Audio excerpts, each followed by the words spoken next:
Have you ever wondered about the hidden connections between your parenting style and your child's behavior? Well, what if I told you there's a groundbreaking research that's about to reveal some eye-opening insights? Get ready, because today we're diving deep into the study that uncovers the surprising link between psychopathic traits in kids and the way parents raise them. You won't want to miss what we've discovered. Stay tuned, because by the end of this video, you'll have a whole new perspective on parenting and child development. Before we jump into it, I'm Dr. Taniesha Burke, your positive parenting coach, and welcome to our channel. In a recent study published in the scientific journal Child and Adolescent Psychopathology, researchers delve into the intricate relationship between psychopathic traits in children and parental practices, while also considering the influence of conduct problems. This groundbreaking research offers invaluable insights into how parenting and child psychopathology intersect, shedding light on the dynamic interactions that affect a child's development. In this video, we'll explore the study's aim, participants, assessments, results, and most importantly, we will offer practical parenting tools derived from the findings that you can implement right away in your family and specifically your interaction with your children. First, let's look at the aim of the study. The study investigated the connection between psychopathic traits and parental practices, taking into account the influence of conduct problems in children and adolescents.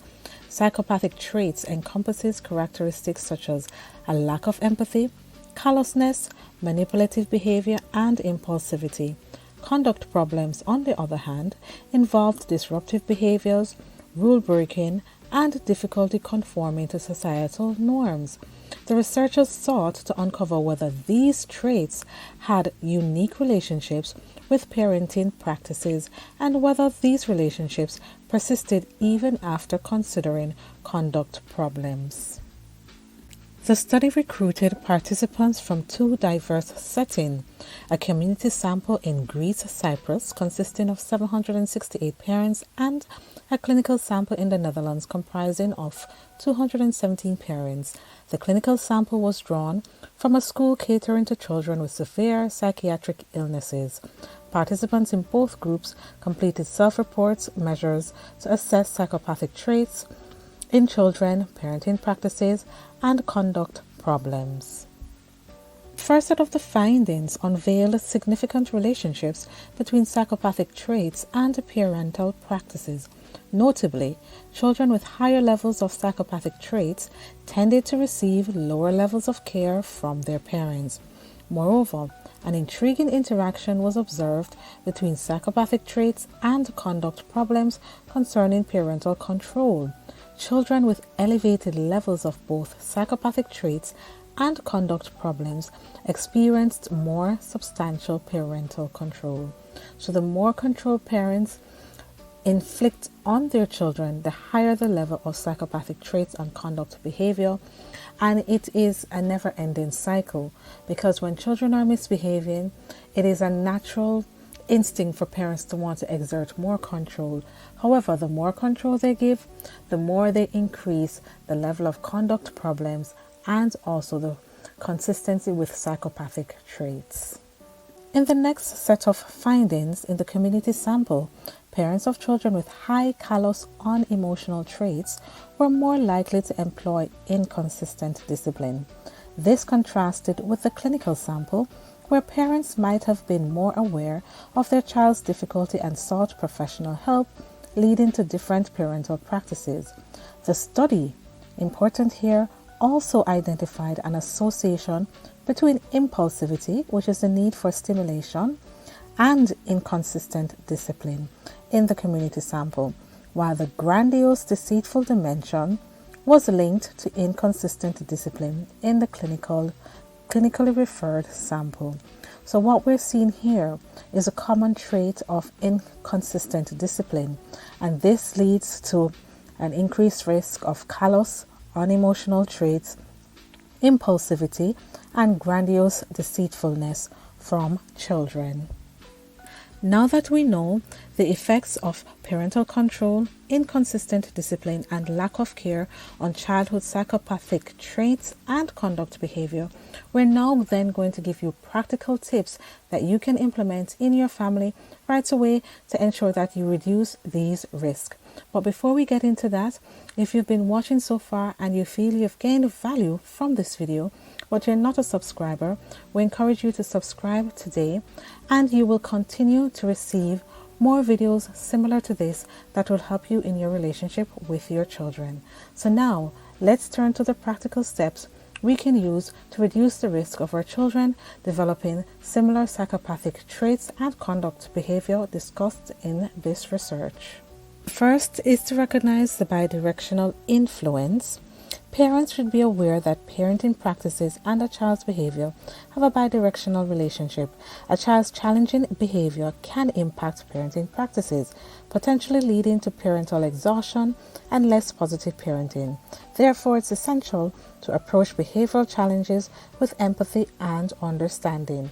If you don't, what you end up having is a continuous cycle of high levels of parental control and increased levels of misbehavior and potentially psychopathic traits. Next is to consider both psychopathic traits and conduct problems. When assessing parental practices, it's crucial to consider both psychopathic traits and conduct problems. Understanding how these factors interact can provide a more accurate picture of a child's need and guide the development of effective interventions. Is to seek professional help early.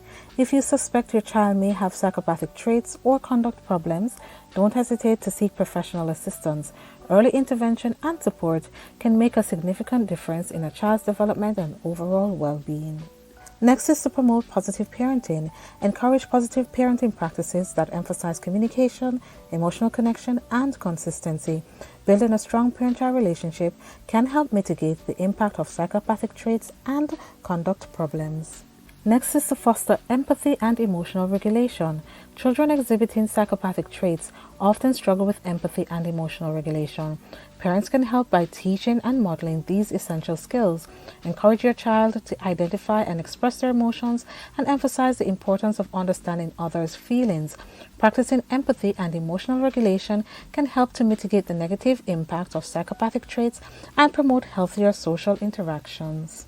Finally, promote a supportive family environment. Create a supportive and nurturing family environment. Children with psychopathic traits may benefit from a stable and loving home where they feel secure and valued.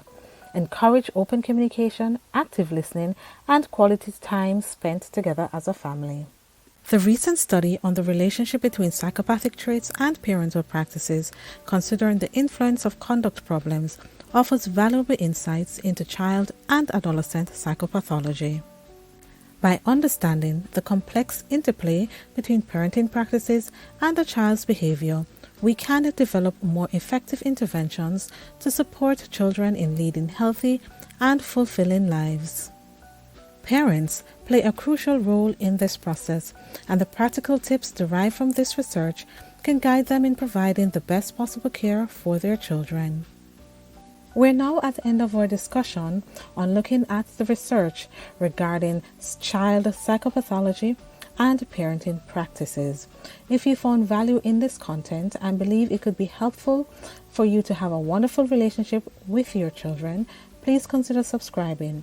By joining our growing community, you will get more tools and insights to navigate your parenting journey with confidence. And also, make sure you share this channel with your friends and family who may also benefit from the content.